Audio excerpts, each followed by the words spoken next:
Hello বন্ধুরা, তোমরা thumbnail দেখে হয়তো বুঝতে পেরে গেছো আমি কোথায় যাচ্ছি। আমি কাজ থেকে তাড়াতাড়ি বাড়ি চলে এসেছিলাম, কারণ আমার একটু হাতে লেগেছিল, ডাক্তারের কাছে যেতে হবে।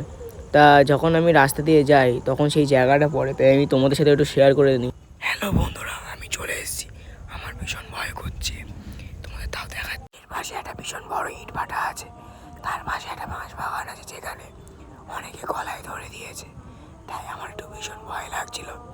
তো তোমাদের দেখাই, এর আশেপাশে অনেক ঝোপঝাড় রয়েছে যেখানে ভালো স্পষ্ট করে দেখা যাচ্ছে। আমি তোমাদের একদিন সকালবেলা সে দেখিয়ে দেবো। এখন যেটুকু দেখাতে পারছি সেইটুকু দেখে নাও বন্ধুরা। এই যে বাঁশ দিয়ে ঘেরা আছে, এটা অনেকের মৃত্যু হওয়ার জন্য এখানে ঘেরা আছে।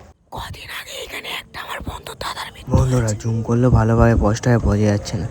আমি একদিন ঠিক তোমাদের সকালবেলা সেই জায়গাটা দেখিয়ে দেবো। এখন আমার ভীষণ ভয় লাগছে, কারণ আমি একা ছিলাম আর এখানে আশেপাশে কেউ নেই। তাই তাই আমি তাড়াহুড়ো করে বেরিয়ে যাচ্ছি, ডাক্তারও দেখাতে হবে। জায়গাটা ভীষণ ছমছমে জায়গা, তাই আমি তোমাদের দেখাতে পারছি না।